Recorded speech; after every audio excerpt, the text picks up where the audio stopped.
Everything with form is illusory. If all forms are seen as illusory, the Tathagata, the Buddha, will be perceived.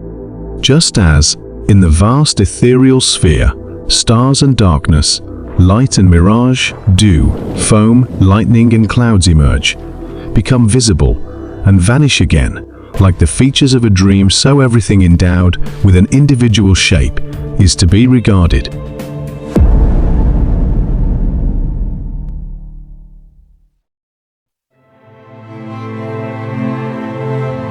The Diamond Sutra, which was composed sometime between the 2nd and 5th centuries CE, is famous in Mahayana Buddhism for its eloquence in describing the illusory nature of phenomena.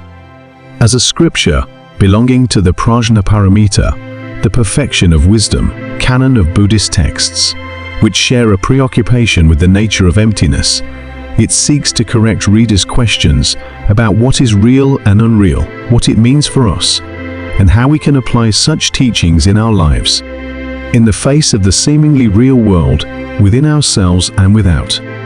The Diamond Sutra states that only conditioned phenomena are unreal.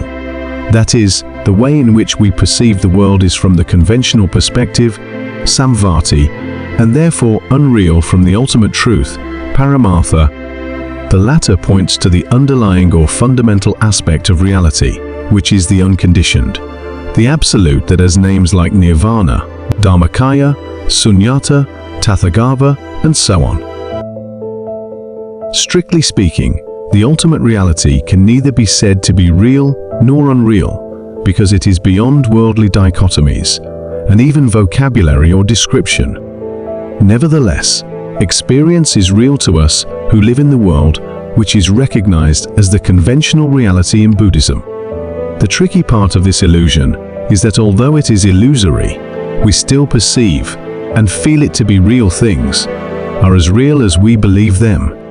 Einstein, 1879-1955, is said something similar in a letter to family members of his late friend, Michel Besso. For us believing physicists, the distinction between past, present and future is only a stubbornly persistent illusion, since we have habitually and conditionally mistaken the conventional for the ultimate and suffer as a result.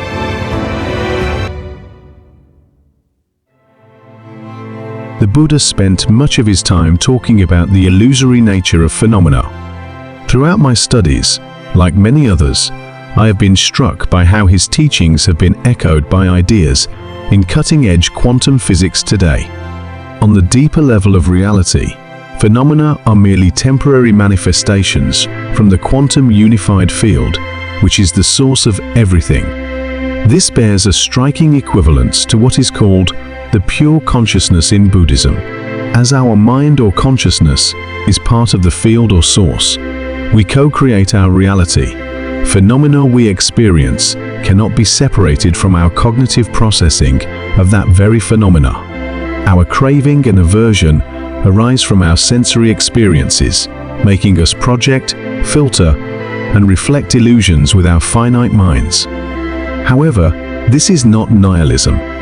Neither Buddhism nor quantum physics speak of nothingness, but of a very specific kind of emptiness. Here, the word illusion does not mean something that does not exist, but rather something that is not what it seems to be.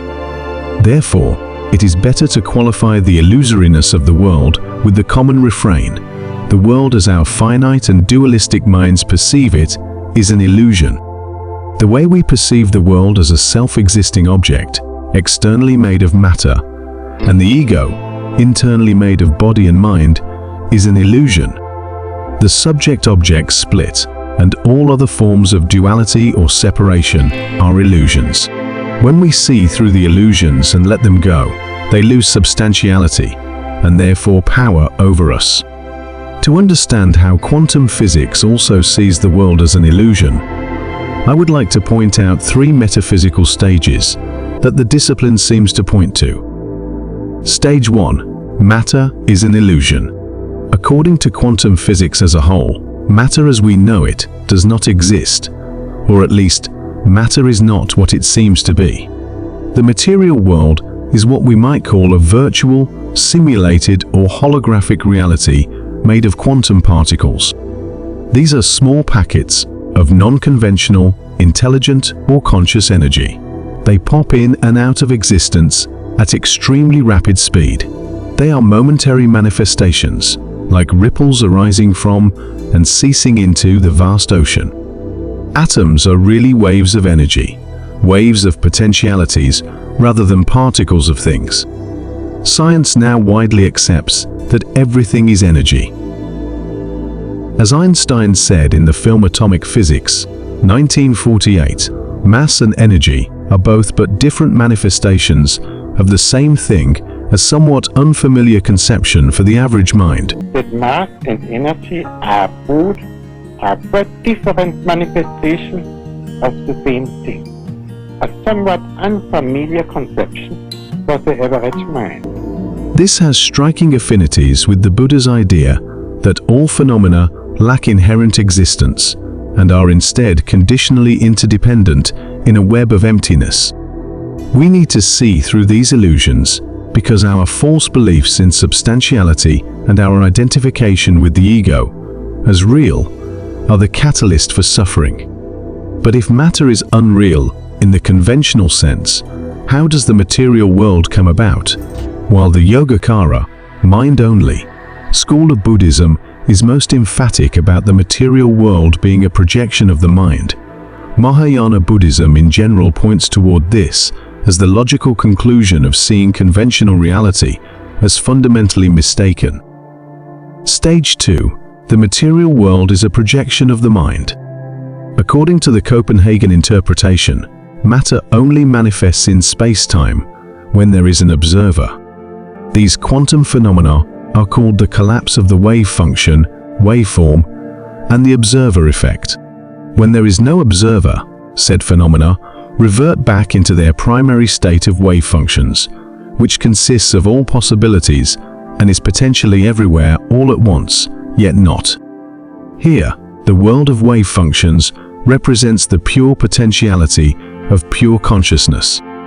The observer represents the dualistic mind that perceives and filters conventional reality. By its nature, it is limited and faulty. Quantum physicists and neuroscientists recognize that what we see as the world, as self, and as others exist in our mind only. Simply put, they are merely electrical signals interpreted by our brain mind. Without human beings, there is no world as we know it. Physicist John Wheeler, 1911-2008, said, "No phenomenon is a real phenomenon until it is an observed phenomenon." The act of observation has anything to do with what we do when we ascribe reality to what we see. Then we can say this observer, who was brought into existence by the universe, has, by his acts of observation, a part in bringing that universe itself into being. He stated that observer's consciousness is required to bring the universe into existence, and thus he coined the phrase participatory universe. Nowadays, many physicists, such as Menas Kafatos, John Hagelin, and Lothar Schaefer, recognize that quantum particles are the stuff of the mind. Such recognition is in parallel with Ven Chin Kung's comment that quantum particles are actually our thoughts. Quantum physics has striking parallels with the Buddhist teaching of mind only without objective reality. That is, reality as we know it is a projection of the mind, its very existence depending on the way we perceive it. The renowned psychologist and spiritual leader, Dr. Wayne Dyer, 1940-2015, said, "When you change the way you see the world you see changes." Our minds are energy, but encoded with information. Since reality is malleable depending on our consciousness, we are constantly co-creating realities at individual and collective levels. The mind is a wonderful tool for living and being in the world if we make it work for us instead of against us. Stage 3. The mind is the projection of pure consciousness. all is mind. There is a type of field theory in physics called unified field theory, whose proponents seek to describe reality in its totality. In the absence of the fabled reconciliation between general relativity and quantum mechanics, quantum gravity, theories of everything typically align with ideas. In unified field theories, unified field is the fountainhead of all the laws governing the functioning of the universe. This fundamental basis could be described as pure, abstract existence, or being, pure intelligent energy, and pure potentiality. According to physicist John Hagelin, the unified field is ceaselessly emerging to its surface of what is called vacuum energy in the form of vibrating superstrings. The unified field is seen to be intrinsically infinite, dimensionless, timeless, and dynamic. It is self-recognizing, self-interacting, and self-organizing. These ideas echo what Max Planck, 1858-1947, father of quantum mechanics, said in his acceptance speech of the 1918 Nobel Peace Prize for Physics. All matter originates and exists only by virtue of a force. We must assume behind this force the existence of a conscious and intelligent mind. This mind is the matrix of all matter. One may then ask, what is the relationship between matter, mind consciousness, and consciousness mind?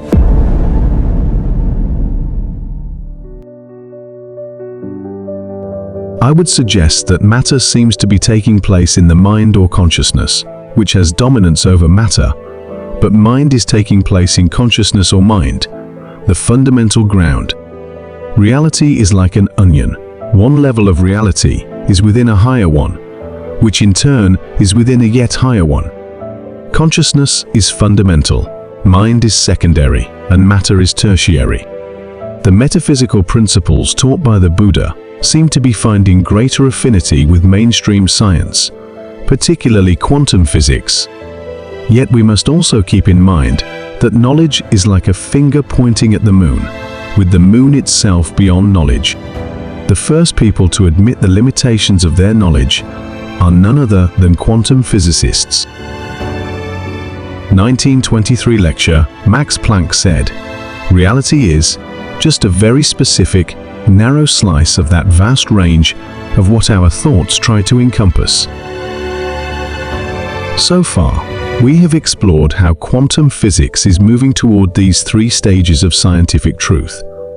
Matter is an illusion, the material world is a projection of the mind, and the mind is the projection of pure consciousness, all is mind. Nevertheless, even quantum field theory, as far as it has come, is not quite the holy grail of theoretical physics, quantum gravity. If general relativity and quantum mechanics are ever reconciled, how would our three stages look? How would they align with Buddhist emptiness and theories of the ultimate? What is certain for now is that ultimate reality is somehow fundamentally tied to the mind and mind. This ultimate, I believe, is Buddha nature, which is present across all reality. Should we pierce through the illusions that bind our conventional perceptions, it will flow through us and as us, transforming our cosmos into a pure land. What you think about these three metaphysical stages? Let me know in comment. If you like this content intriguing, don't forget to hit the like button and subscribe the channel. Thanks for being till the end. Stay happy, stay peace, stay tuned.